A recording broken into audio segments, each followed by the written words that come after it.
Lucas 15, de 11 a 24. O tema do sermão nessa manhã é discernindo o momento e as emoções. Certo homem tinha 2 filhos, o mais moço deles disse ao pai: dá-me a parte da herança. E o pai repartiu a herança entre os 2 filhos. O texto afirma que poucos dias depois, o filho mais novo, ajuntando tudo que era seu, partiu para uma terra longínqua e ali desperdiçou todos os seus bens, vivendo dissolutamente.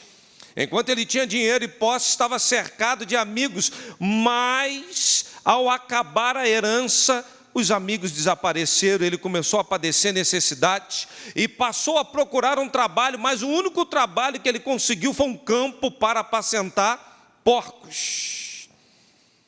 Ele desejava comer a comida de porcos, mas ninguém lhe dava coisa alguma. Mas, caindo em si, lembrou-se da casa do pai e disse: quantos trabalhadores de meu pai têm abundância de pão, e eu aqui pereço de fome. Levantar-me-ei e irei ter com meu pai e dir-lhe-ei: pai, pequei contra o céu e perante ti.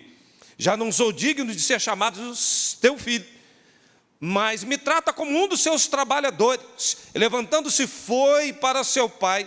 Quando ainda estava longe, viu seu pai e moveu-se de íntima compaixão, correu, lançou-lhe ao pescoço e o beijou. E mandou os seus servos trazer a melhor túnica e vesti-lo, pondo-lhe anel na mão e sandálias nos pés. Trazei-lhe o bezerro cevado, matai-o. Comemos e alegremo-nos, pois este meu filho estava morto e reviveu, tinha se perdido e foi achado. Pai, esta é a tua palavra. Sempre há um propósito nela, Deus. Nos ajuda a discernirmos o momento e as emoções que nós estamos vivenciando. Fale à sua igreja, em nome de Jesus. Amém. Podeis assentar, meus irmãos. Talvez um dos maiores desafios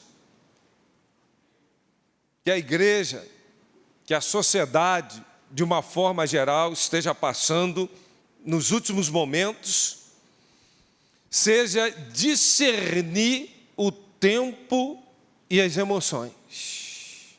Eu queria já preliminarmente falar uma coisa para os irmãos. É muito difícil separar isso, mas é preciso, num primeiro momento eu quero destacar isso, discernir em que fase nós estamos, o momento que está sendo vivido, e destacar isso de qualquer tipo de emoção. Mas é possível fazer isso? É. Como interpretar hoje o que está acontecendo? Como interpretar hoje as emoções que nós estamos vivenciando? Para que chegue um momento em que a ficha vai cair. É aquele momento que a gente cai numa real, parece que às vezes as emoções estão tomando conta, nos dominando. A gente, quando está para comprar um carro zero, é interessante. Porque quando a gente vai escolher o carro e a gente determina qual carro, a gente passa na rua, parece que só tem aquele carro andando. É inacreditável. O que a gente acha daquele tipo de carro, por quê? As emoções foram afetadas. Sempre existiu a mesma quantidade, nunca enxergamos.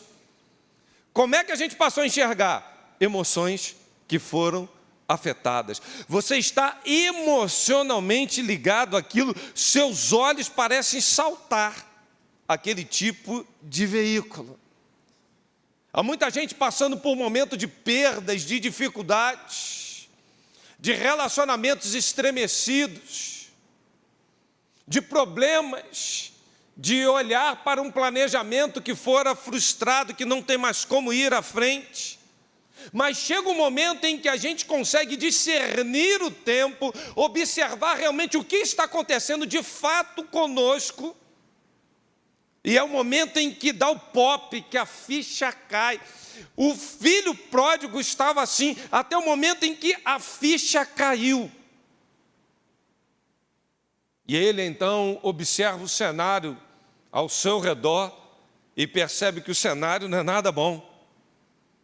Desejando então ter um trabalho daqueles que mais indignos, ainda mais para a cultura judaica. Viver de coisas que seriam terríveis, que na casa do pai ele nunca passaria por isso. Mas ele está passando por um momento tão delicado, em que ele deixa a emoção tomar conta e ele vai embora.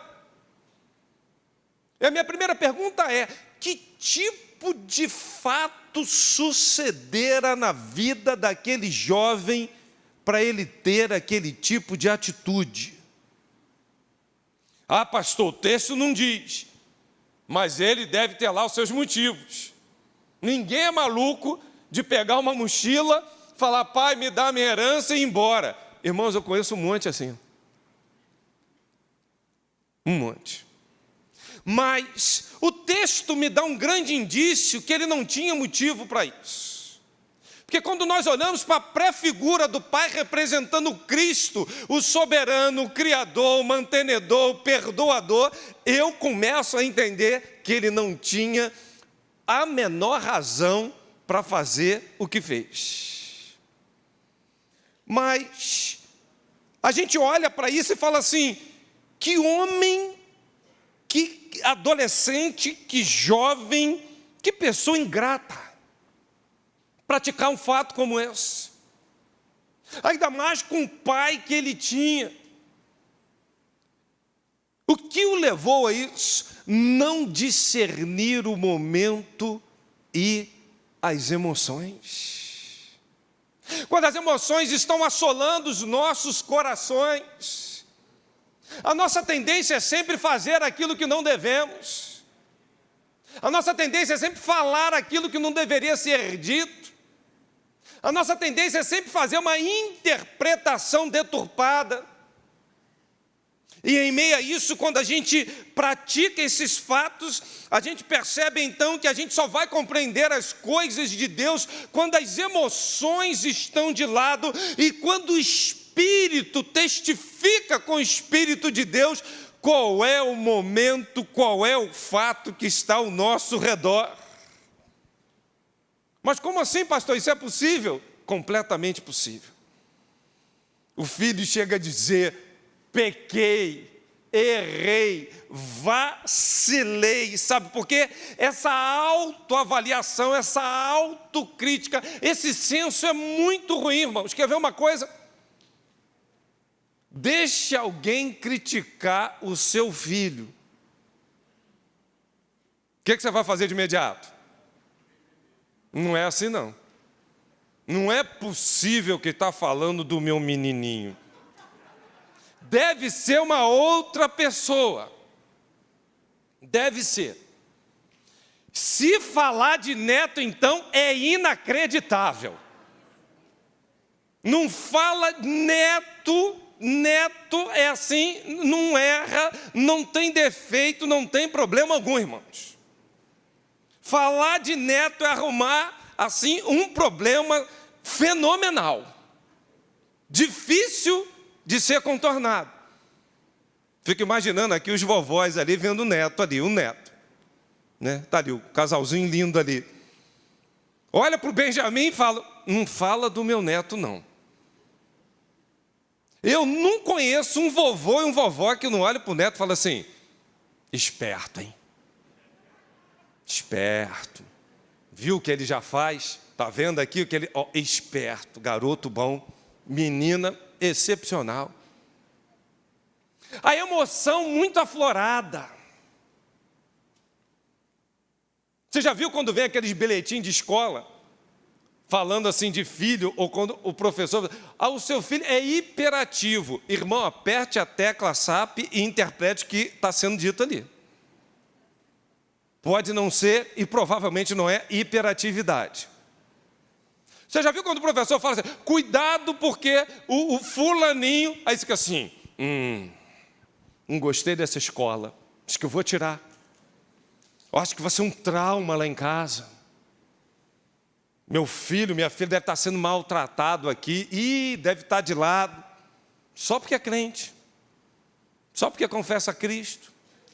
Irmãos, as emoções nos tomam de tal forma que a gente não consegue discernir o que está ao nosso redor. Quando entra mágoa, quando entra uma ferida, quando entra algo, a gente não enxerga o que fazer. A gente não consegue discernir o tempo. Era o tempo daquele filho sair de casa? Não. Era o tempo de viver a vida que viveu? Não.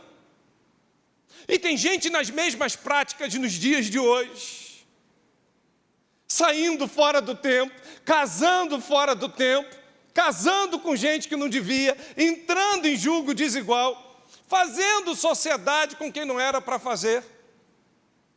Até o momento que as emoções estão de lado, a ficha cai e fala: meu Deus, onde eu fui amarrar o meu cavalo? Como é que eu vim parar aqui? E a pergunta é: como sair disso? Se a gente parar para observar, os nossos sentimentos vão aflorar sempre para a vitimização. A gente vai sempre falar que a nossa dor é grande, que estamos sendo injustiçados. As nossas decisões serão sempre passionais, carregadas, movidas por sentimentos que não deveriam. E aí a ficha não cai. Não há uma compreensão de onde estamos inseridos, o tempo que nós estamos vivenciando. E esse jovem estava assim, ele não enxergava nada dentro de si, porque quando você olha para dentro de si, a ficha cai. Quando você está olhando ao seu redor, nunca que a ficha cai. O desafio é: quem sou eu diante desse problema? Cair em si significa arrependimento. Olhar para as circunstâncias que estão diante de você não é se desiludir com fato concreto e real, mas é deixar as emoções de lado, pois o pai podia dizer assim: eu não vou te dar nada, eu não vou fazer isso, porque ele era autoridade. Volta para o seu lugar, menino. Para de me perturbar. Lutei tanto para conquistar isso aqui, você quer levar agora de mão beijada com o pai vivo? Recolha-se a sua insignificância. Aparentemente estaria resolvido. O problema eram as emoções que estavam afloradas dentro desse jovem, e ele não consegue perceber para onde está caminhando, o que ele está fazendo, até o momento em que ele cai em si, a ficha cai. Ei, quando é que você vai cair em si?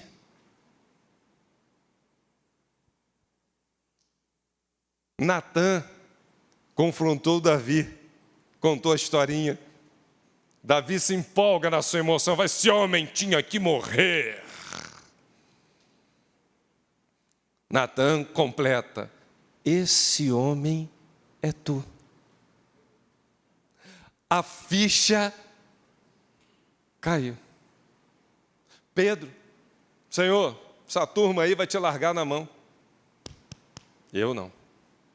Essa turma aí, no menor obstáculo, Tu já viu que comigo não tem tempo ruim não, né? Chegados os soldados ali, eu desembanho a espada, no mínimo eu vou tosar uma orelha. Porque, irmãos, aquilo não era orelha, aquilo era para ir na cabeça. Você vê qualquer objeto vindo na sua direção, qual é a sua tendência? Aí passou na orelha. Senhor, tu já viu contigo, eu estou para matar e morrer. O galo canta 3 vezes. Ele percebe que já tinha negado. Pedro caiu em si, sem emoção, sem prepotência. Ele se olha diante do Senhor. Ele observa a arrogância, ele observa o que ele tinha dito. Ele tinha feito como que um pacto, dizendo: não, eu estou contigo e não abro. E abriu. E o próprio Cristo tinha dito: Pedro, Deixa de sensacionalismo, larga essas tuas emoções. Larga esse temperamento forte, Pedro. Sabe por quê? Tu vai me negar. Tu vai me abandonar. Tu vai me largar. Primeira oportunidade que tu tiver, tu vai dizer: não conheço, não sei nem quem é esse tal de Cristo. E Pedro, na sua autoafirmação, diz: não. Não, isso comigo é incompatível com o meu DNA. Até o momento em que a ficha cai. Quando ele se olha e observa o drama. Sabe o que dificulta a gente separar o momento das emoções? O orgulho. Sabe o que dificulta a gente separar o momento das emoções? A autossuficiência. Viver transferindo culpa e responsabilidade. Você conhece gente que quando acontece qualquer coisa faz assim: não fui eu, não é comigo. Esses dias aconteceu um negócio aqui na igreja, e que eu procurei muito negócio, não achei. Aí eu falei assim: rapaz, eu vou brigar com aquela tal de Meire. Não tem não. Como é que ela mexeu nisso sem me avisar nada? Irmãos, fiquei uma meia hora procurando. Sabe quem tinha mexido no negócio? Fui eu mesmo. E não lembrava. Eu já estava culpando a pobre da Meire que está assistindo aí, deve estar.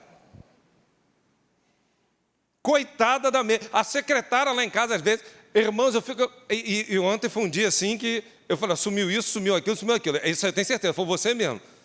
Ela achou parte. Mas quantas vezes eu faço assim, ó: como é que essa menina sumiu com esse negócio? Aí eu deixei aqui, eu fico igual um maluco dentro de casa. Depois quem foi que tirou? O Anderson. Mas às vezes é inconcebível o Anderson imaginar que foi ele mesmo que fez aquilo. Para mim, é difícil demais. Eu não sei para você. Sabe o que dificulta a gente fazer essa dicotomia entre o momento em que estamos vivenciando e as nossas emoções? Imaturidade. E tem gente que tem 20 anos de igreja, 30 anos de igreja, 30 anos de diácono, nasceu na igreja, professor de EBD, canta no coral, e que não sei que é lá, e vem Seslau, e vai, não tem maturidade.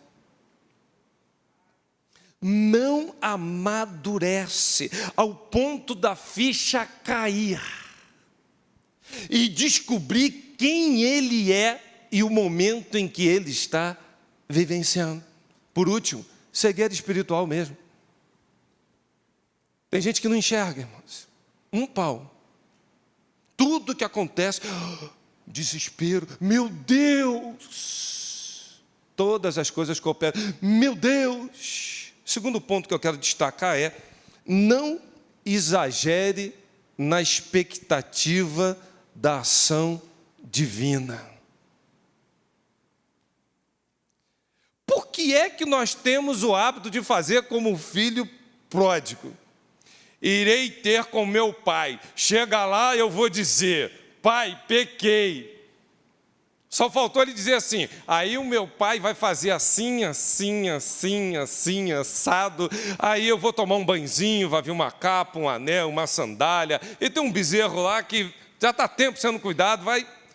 Irmãos, a gente gosta de, em momentos delicados, importantes na nossa vida, a gente gosta de tentar decifrar como será a conversa. Chegar lá, vou conversar com o pastor Anderson Maciel. E se o pastor falar que eu estou errado, aí pastor Pedro, na nossa reunião de sexta-feira, não é? Falando de tipo de gente que vem para aconselhamento, que não quer ouvir, que só quer desabafar, que não quer ser confrontado, não quer... E se você falar assim: mas você errou, acabou o gabinete, o tempo fechou, vou procurar outro pastor. Certa feita eu fui fazer um aconselhamento desse, que uma irmã virou para mim e falou assim: olha, eu já falei com o pastor tal. Eu já falei, inclusive, com o Hernandes Dias Lopes.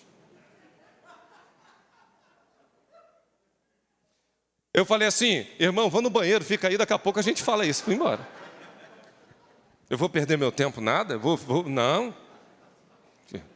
Falou que não, vai falar com o Anderson Maciel, vai arrumar o quê? Vai arrumar nada, vai arrumar problema. Vai sair pior do que entrou. A gente gosta de programar a conversa. A gente vai ter um encontro, a gente fica assim, ó, ao chegar lá, eu já sei o jeito dele, aí se ele falar assim, aí eu respondo tal. Irmão, a gente fica aqui numas elucubrações, umas conjecturas, numas expectativas surreais. E esse jovem, ele estava assim, um discurso ensaiado. Você conhece gente que vem falar com você, o discurso está ensaiado. Se você fizer alguma pergunta, desmontou tudinho. Perdeu o azimuth, perdeu o norte. Discurso ensaiado. A gente tem uma mente muito fértil para deduzir, para intuir. E para a gente tentar, então, imaginar como é que vai ser aquilo. Você acha que é só com você? Olha para a vida de Naamã. Leproso. Alta patente. Chega lá, você recebido com tapete vermelho, com pompa. Que a menininha falou que o cara é o cara.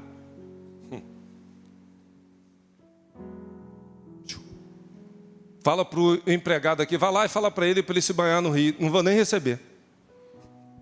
Quebrou Naamã. Ele montou toda uma expectativa. Ele tinha convicção que pela patente, o que ele era, que teria pompa, a coisa seria diferente. Você está dizendo assim, pastor, mas é só com ele. Não, não é não, irmão. Chega um ponto que ele desmonta. Ele fala assim, nem me recebeu. Ainda mandou um empregado vir falar comigo.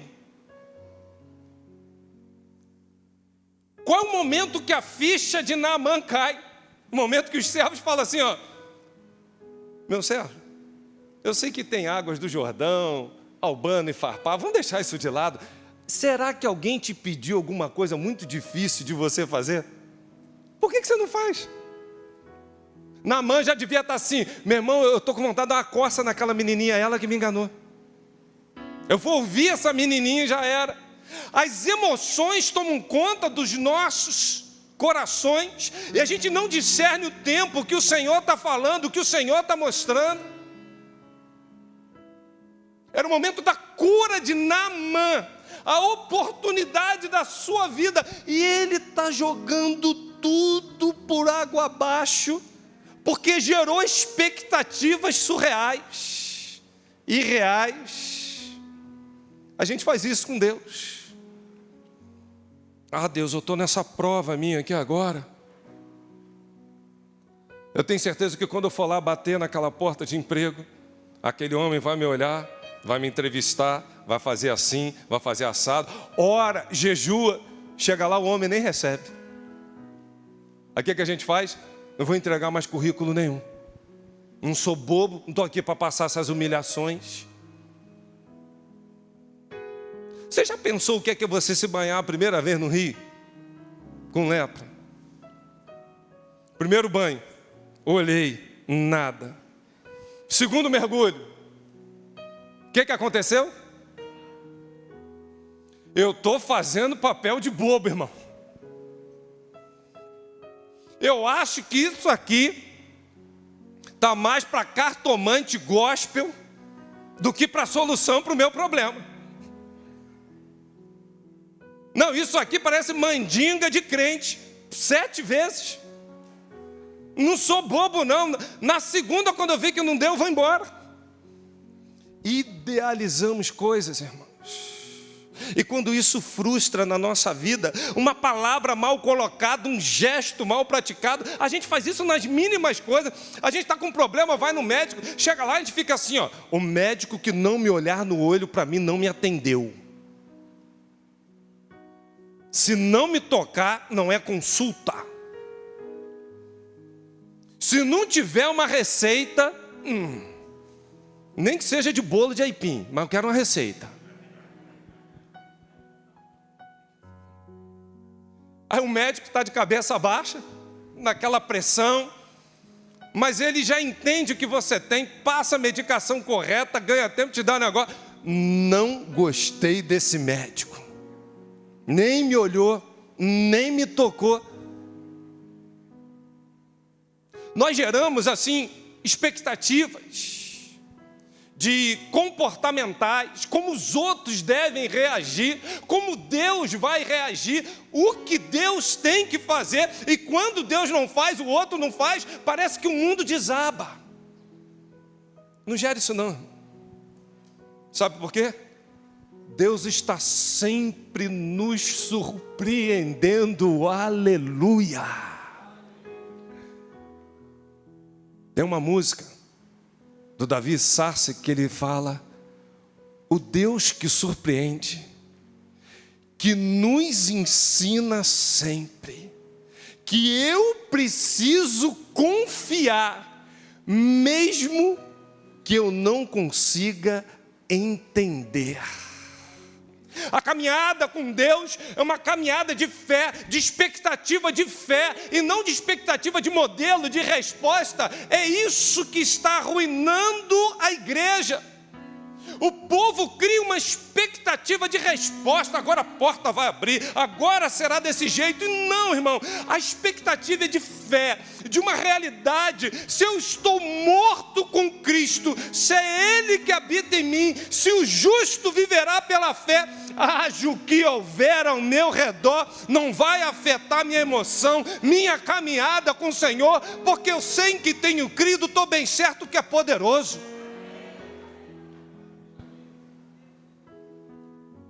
Mas a gente gosta desse negócio, sabe, isso frustra tanto, decepciona tanto.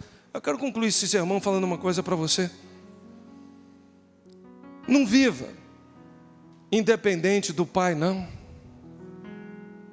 Aquele jovem saiu, abandonou o seu pai.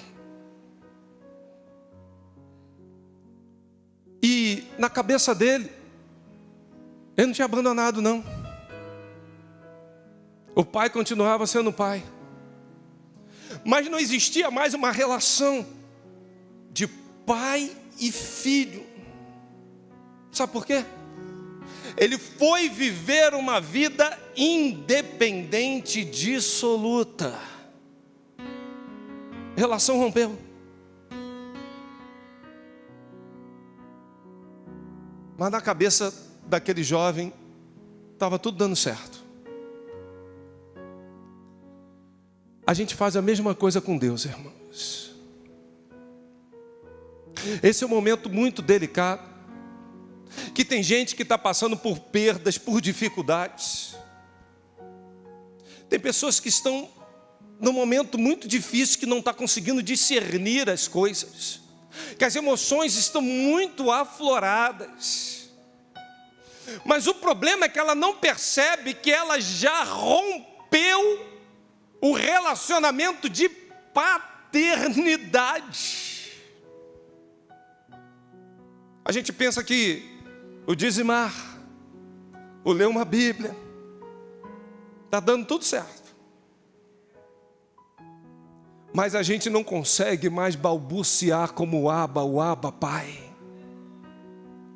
A gente começou a crer que Ele é o transcendente, o Criador, mas o imanente, o Deus conosco, o Deus que governa, o Deus que cuida, o Deus que acaricia, e está longe.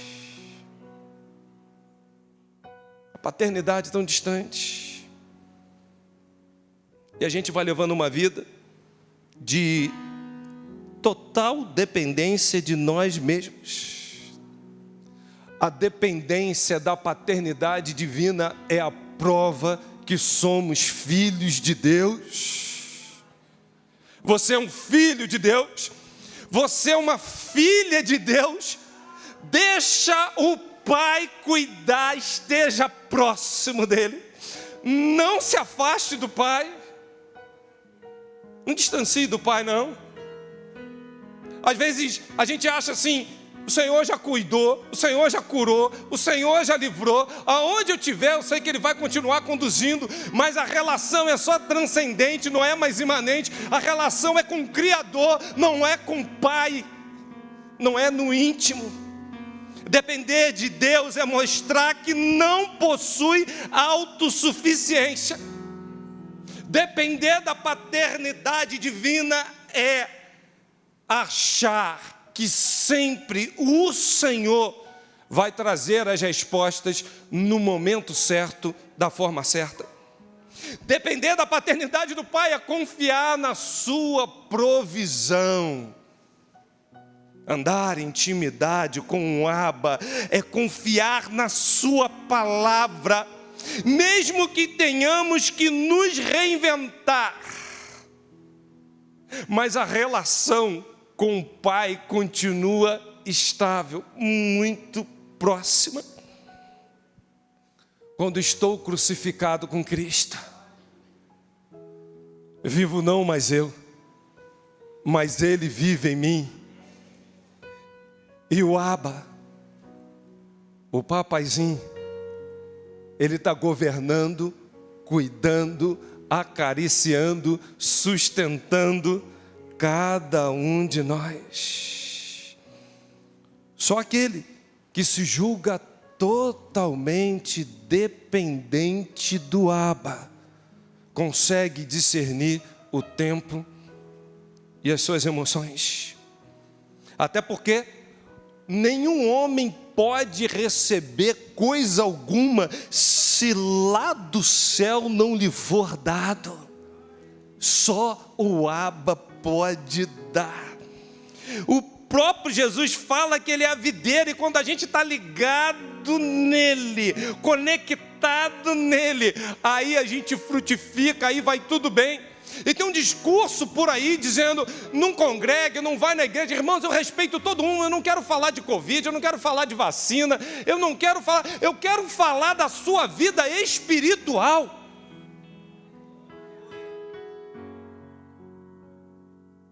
Já desconectou e não percebe. O Covid mata, mas tem gente que está morto espiritualmente porque desconectou com o Pai, com tantos discursos prontos, com estatísticas, mas o Pai não está mais no governo, não há mais intimidade, esfriou. A gente está abandonando, achando que está bem, a gente acha que o nosso estilo de vida está dando certo, até o momento em que a gente precisa entender que a ficha vai cair. Deus sempre socorre, Deus sempre resguarda, Deus sempre é misericordioso. Mas Ele te convida nessa manhã, é para ser pai. Ele quer estar perto, Ele quer estar junto, Ele quer caminhar contigo. E aí, para enxergar essa paternidade, é preciso nessa manhã a gente entender: Pai, eu distanciei. Pai, eu distanciei. Eu fui para o outro lado. Minha vida hoje está sem sentido. Ei, me ouça aqui, escuta o que eu vou falar.